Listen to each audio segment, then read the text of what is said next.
Hello, bachcho, let's read this question. The question says, a part of the early classification of elements has been given below. Question A. Which law of classification of elements is illustrated by the above arrangement of elements? Question B. Name the scientist who proposed such a classification of elements. Question C. Why is such a classification of elements compared with a characteristic of musical scale? Question D. State one limitation of this classification of elements. So इस question में elements का early classification का एक part present किया गया है और उसके बारे में यहाँ पे 4 क्वेश्चंस पूछा गया है। हमें ये क्वेश्चंस को वन बाय वन सॉल्व करनी है। So let's start the discussion. जान लेते हैं इस क्वेश्चन का की कंसेप्ट क्या होगा। बेसिकली इस क्वेश्चन का की कंसेप्ट है एलिमेंट्स का early classification. Early classification of elements. पहला जो क्वेश्चन यहाँ पे दिया गया है दैट इज नंबर ए।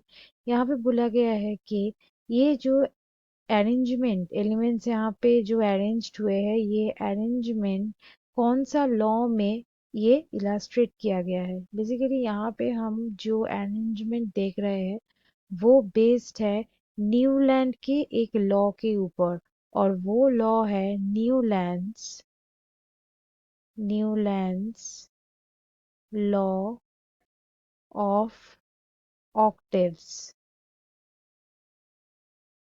और ये जो लॉ है यहाँ पे क्या बोला गया है कि अगर कोई केमिकल एलिमेंट्स वो अरेंज्ड है उसका जो एटॉमिक वेट, ये लॉ में क्या बताया गया है एलिमेंट्स का जो एटॉमिक वेट है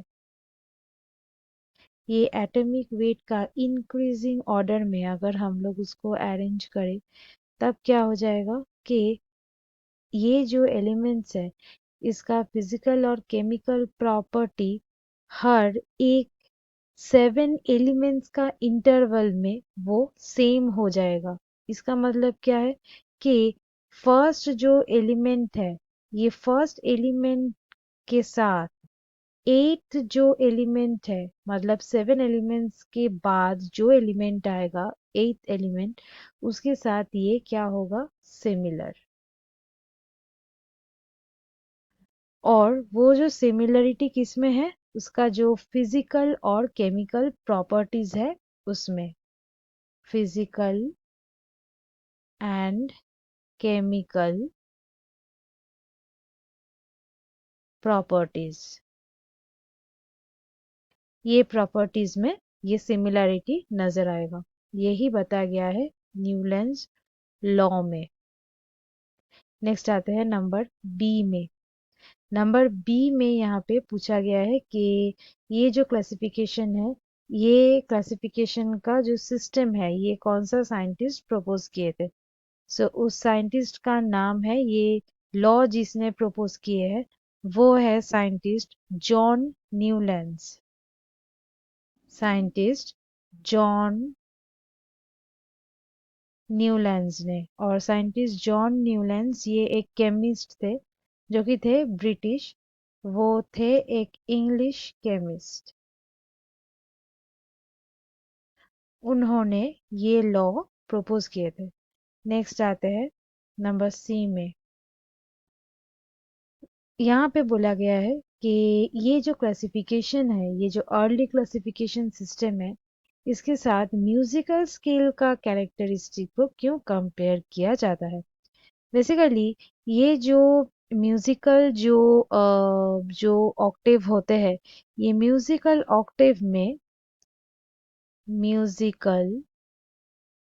ऑक्टेव ये जो होते हैं यहाँ पे हर एक जो एथ नोट है एथ जो नोट होते हैं वो सिमिलर होता है किसके साथ जो फर्स्ट नोट है उसके साथ। सो यहाँ पर भी हम लोग देख सकते हैं कि अगर हम लोग ये एलिमेंट्स का जो क्लासिफिकेशन है वो देखते हैं, मतलब जो पीरियोडिक टेबल है, वो पीरियोडिक टेबल में पीरियोडिक टेबल जो होते हैं, वो पीरियोडिक टेबल में जो 8 एलिमेंट होते हैं, वो 8 एलिमेंट के साथ फर्स्ट जो एलिमेंट है उसका केमिकल और फिजिकल प्रॉपर्टी में सिमिलरिटी है, जैसे ये लॉ में बताया गया है। सो ये ऑक्टेव का जो लॉ है उसमें बताया गया है। सो यहाँ पे इसलिए इसको ये म्यूजिकल स्केल के साथ इसको कंपेयर किया जाता है। और लास्ट आते हैं नंबर डी में। यहाँ पे बोला गया है कि ये जो क्लासिफिकेशन है, ये अर्ली क्लासिफिकेशन का एक लिमिटेशन क्या है। बेसिकली ये जो सिस्टम है, ये सिस्टम सिर्फ कैल्शियम तक ही हो सकता है, उसके बियॉन्ड नहीं जा सकते। सो हम लोग यहाँ पे लिख सकते हैं this could be applied only up to the element calcium.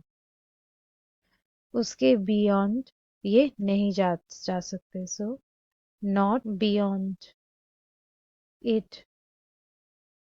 सो यही हुआ इसका class limitation. So students, hope you understood it well. Best of luck.